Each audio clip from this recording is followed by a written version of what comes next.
ভাই সিল মারো।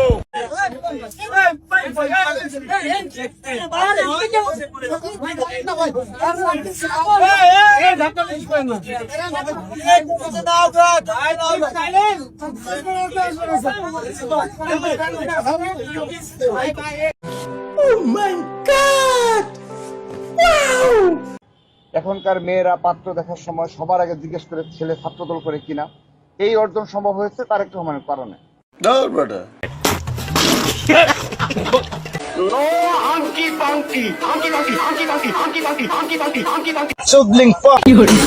সোজান বলে যদি কি না ওঠে আঙ্গুল বাঁকা করব,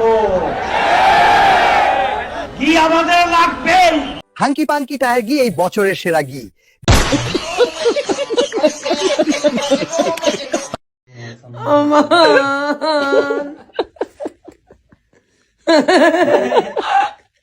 জিমে তুম যা তোবা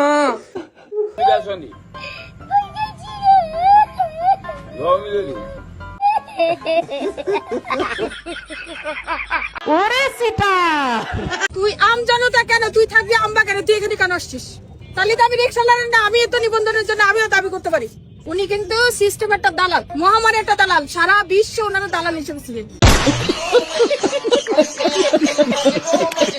হাজবেন্ড এতটাই অসুস্থ হয়ে পড়েছে, তাকে স্যালাইন দিতে হচ্ছে। যেই মানুষে মানে জ্বর হলে একটা নাপা খায় না, তাকে স্যালাইন দিতে হচ্ছে। এটা তো আমি ওয়াইফ হিসেবে জানি যে তার আসলে কি অবস্থা বা কেমন লাগছে। তুমি সত্যি বলছো? হ্যাঁ, এটা আপনি খুলে দেন, এই গেট থেকে সবাই সরে যাবে। আপনি যদি খুলতে পারেন সবাই সরে যাবে। গেটটা তো সকাল থেকে বন্ধ করে রাখছে। খুলে দিবে। আপনার যে এই প্রচারটা সেটা তো প্রচার করলেন, আমি তো প্রচার করার জন্য বসিনি। যাই হোক, মানে ওনারা তো সংবাদটা প্রচার করলো। আমাদের অবস্থান হচ্ছে যে গণভোট আগে না হলে কিসের ভিত্তিতে সাধারণ নির্বাচনটা হবে। এই জন্য আমরা চাই গণভোটও আগে হোক এবং সনদ যেটা এটা তার আইনি বাস্তবতা খুঁজে পাক।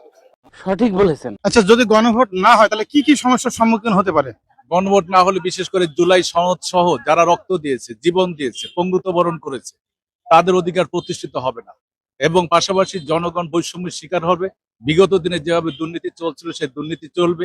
সবসময় একদলীয় শাসন ব্যবস্থার মাধ্যমে একটি স্বৈরাচার রাষ্ট্র সরকার প্রতিষ্ঠিত হবে, যাতে করে আর কোনো স্বৈরাচারী রাষ্ট্র প্রতিষ্ঠিত না হয়, জনগণ তার অধিকার ফিরে পায়। সেজন্য আমরা গণভোট চাচ্ছি। উপরে আল্লাহ নিচে জমিন, কথা সত্য।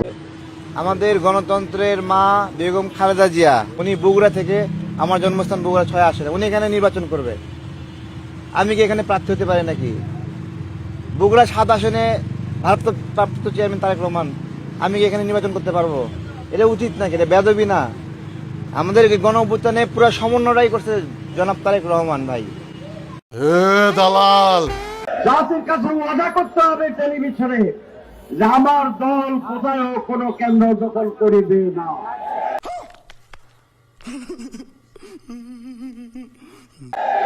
যদি করে তাহলে সেই আসনে নির্বাচন ক্যান্সেল হবে।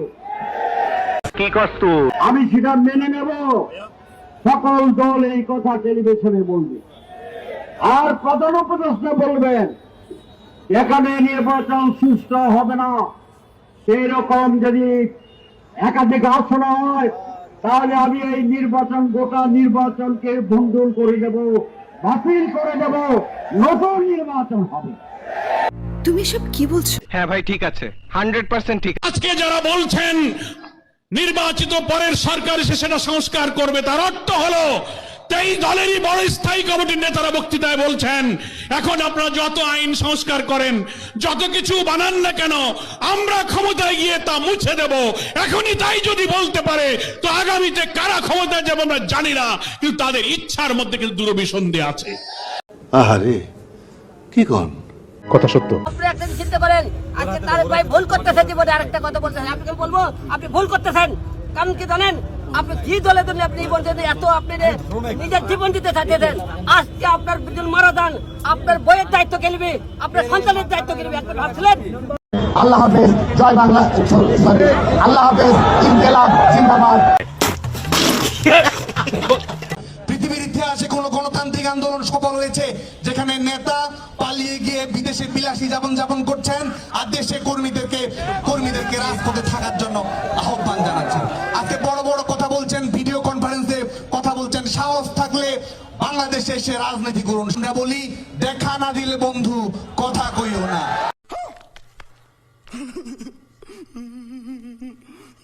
শেখ মুজিবের পাশে ছিল হলো সব চোর, কম্বল চোর, আর এই খালেদা জিয়ার পাশে ছিল সব দুর্নীতি, সরকারি অফিসের টাকা চোরের লোকেরা।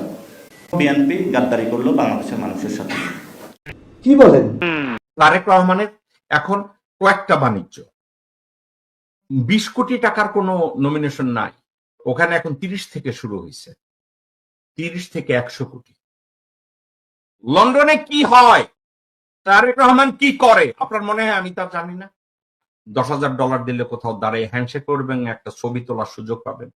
আপনি যদি $20,000 দেন তাইলে আপনি বসার সুযোগ পাবেন। আপনি যদি $30,000 দেন তাহলে এক কাপ চা খাওয়ার সুযোগ পাবেন। বলো কি, তুমি সত্যি বলছো?